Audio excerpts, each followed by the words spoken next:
देखो formation of joint stock company कर रहे हैं, उसके अंदर स्टेजेस, पहली जो स्टेज थी वो थी प्रमोशन स्टेज, सेकंड थी incorporation and third one is commencement of business. देखो हमने दो तरह की कंपनीज की बात की थी, प्राइवेट कंपनी और पब्लिक कंपनी। जो प्राइवेट कंपनी है उसके लिए पहली दो स्टेजेस जो हैं जरूरी हैं। फर्स्ट इज प्रमोशन स्टेज और second is incorporation. Incorporation means registration stage. तो जो पब्लिक कंपनी है उसके लिए थर्ड स्टेज है कमेंसमेंट ऑफ बिजनेस। तो इसके लिए देखिए जो प्राइवेट कंपनी है that can start business immediately after getting the certificate of incorporation. जैसे ही सर्टिफिकेट ऑफ रजिस्ट्रेशन मिल जाएगा प्राइवेट कंपनी को, वो अपना बिजनेस जो है स्टार्ट कर सकती हैं। लेकिन जो पब्लिक कंपनी है it can start business after getting the certificate of commencement of business. इसको सर्टिफिकेट मिलेगा कमेंसमेंट ऑफ बिजनेस का, तब ये स्टार्ट करेगी बिजनेस। अब इसके लिए देखो इस सर्टिफिकेट को जो कंपनी को चाहिए उसके लिए इसको रजिस्ट्रार को अप्लाई करना पड़ता है। अब इसमें दो केसेस हैं, in case of company issuing prospectus, in case of A company not issuing prospectus. In case of A company issuing prospectus, वैसे हमने पढ़ना है अभी प्रोस्पेक्टस होता गया। बेसिकली प्रोस्पेक्टस जो एक it is basically connecting link between the public and the company. अभी हम इसको पहले इसके बाद मेमोरेंडम पढ़ेंगे, फिर आर्टिकल पढ़ेंगे, फिर प्रोस्पेक्टस पढ़ेंगे डिटेल के अंदर। तो जो कंपनी प्रोस्पेक्टस इशू कर रही है, अब कंपनी हैविंग शेयर कैपिटल, जिनकी शेयर कैपिटल है and invites the public to subscribe for it shares and debentures, can not मतलब start business before it completes these formalities. जब तक ये तीनों फॉर्मेलिटीज पूरी नहीं हो जाती वो बिजनेस स्टार्ट नहीं कर सकती। पहली क्या है, the company has received minimum subscription.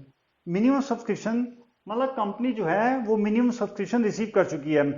अब मिनिमम सब्सक्रिप्शन बेसिकली क्या होता है, minimum sum which is required to carry on the business operations efficiently smoothly. अब इसके लिए क्या होता है, देखो every company requires a minimum sum to carry on its business operations efficiently smoothly, and for this purpose the directors estimate the capital and for which shares are issued.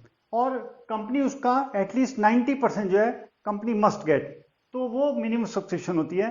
अब minimum subscription amount कैसे determine करते हैं, जैसे जो आपकी मतलब amount required for the acquisition of fixed assets, fixed assets purchase करने के लिए amount required for working capital and amount required to repay the preliminary expenses, और अगर इन पर्पस के लिए कोई लोन लिया है उसके लिए, प्लस एनी अदर पर्पस, इन सब का टोटल करेंगे, उससे जो अमाउंट डिटरमाइन होगा दैट अमाउंट उसके लिए शेयर इशू किए जाते हैं, और उसका 90% जो है कंपनी मस्ट रिसीव। तो company has received minimum subscription, मतलब मिनिमम सब्सक्रिप्शन कंपनी रिसीव कर चुकी है। और उसके बाद मतलब every director has paid for the value of the shares, मतलब जो कंपनी के जो डायरेक्टर्स हैं मतलब they have taken the shares and और they have contracted to take the shares and have paid in cash to the company, उसी proportion में जितना अदर शेयर होल्डर्स जो हैं एप्लीकेशन और अलॉटमेंट में उनसे मंगवाया है। मतलब जो भी डायरेक्टर्स है कंपनी का उसने प्रॉमिस किया, मतलब he has paid for the value of share. अगर उसने शेयर जो लिए हैं उसके जो पे के मिनिमम जो हमने बताए थे डायरेक्टर को एक शेयर लेना जरूरी है, तो they have paid for the shares taken, share taken और शेयर्स टेकन, और they have contracted to take the shares, और उसके लिए उसको उतना ही पैसा पे करना है उसी प्रपोर्शन में जितना एप्लीकेशन अलॉटमेंट पे दूसरे शेयर होल्डर्स ने कॉल किया है। और एक duly verified declaration by one of the directors और सेक्रेटरी, और इसके बाद जो है कंपनी का कोई भी एक डायरेक्टर या जो सेक्रेटरी है उसको एक ड्यूली वेरीफाइड डिक्लेरेशन फाइल करनी पड़ती है, एक डिक्लेरेशन की ये जो फॉर्मेलिटीज हैं 1 और 2 दीज प्रोविजंस और these have been complied with, ये जो हैं हमने कंप्लीट कर ली है फॉर्मेलिटीज, तो ये उनको फाइल करनी पड़ती है डिक्लेरेशन, किसको, रजिस्ट्रार ऑफ कंपनी को। सेकंड केस आता है in case of A company not issuing prospectus. अब वो कंपनी जो प्रोस्पेक्टस इशू नहीं कर रही है उसके लिए देखिए कंपनी कैन नॉट मतलब can not obtain the certificate of commencement of business without completing these, उसको सर्टिफिकेट ऑफ कमेंसमेंट नहीं मिलेगा जब तक ये फॉर्मेलिटीज पूरी नहीं होती हैं। पहला क्या, स्टेटमेंट इन लिeu ऑफ प्रोस्पेक्टस। यहां पर क्या, अगर कंपनी प्रोस्पेक्टस इशू नहीं करे तो कंपनी को एक स्टेटमेंट इन लिeu ऑफ प्रोस्पेक्टस जो है फाइल करना पड़ता है रजिस्ट्रार के पास। देखो स्टेटमेंट इन लिeu ऑफ प्रोस्पेक्टस ये भी एक डॉक्यूमेंट है which is prepared in place of prospectus, उसकी जगह ये तैयार किया जाता है। अब कोई पब्लिक कंपनी है हैविंग शेयर कैपिटल, ठीक है, जिसकी शेयर कैपिटल है एंड कैन नॉट मतलब इशू शेयर्स जब without filing the statement in लिeu of prospectus. अब उसको जो है मतलब ये statement in लिeu of prospectus, statement in लिeu of prospectus जो डॉक्यूमेंट है वो रजिस्ट्रार के पास फाइल करना पड़ता है at least 3 days before the allotment of shares और डिवेंचर। शेयर्स और डिवेंचर अलॉट करने से कम 3 दिन पहले जो है ये डॉक्यूमेंट जो है उसको रजिस्ट्रार के पास फाइल करना पड़ता है। सेकंड वही है जो ऊपर था कि डायरेक्टर्स जो हैं, every director of the company has paid for the share taken, shares taken और contracted to take the share, और उसी प्रोपोर्शन में जितना की application allotment other share holder से हमने मंगवाई है। और एक डायरेक्टर जो कंपनी का कोई भी डायरेक्टर या फिर जो सेक्रेटरी है वो फाइल करेगा वेरीफाइड डिक्लेरेशन कि ये जो ऊपर की प्रोविजंस हैं या फॉर्मेलिटीज हैं वो कंप्लीट कर ली गई हैं। अब इसमें क्या होगा कि अगर जो रजिस्ट्रार है इफ ही सेटिस्फाइड और तो उसको लगता है कि all the formalities have been done and paper work is over, तो उसमें क्या है वो कंपनी को एक सर्टिफिकेट ऑफ रजिस्ट्रेशन इशू करेगा। Now public company after getting the certificate of commencement of business can commence business, अब वो अपना बिजनेस स्टार्ट कर सकती है।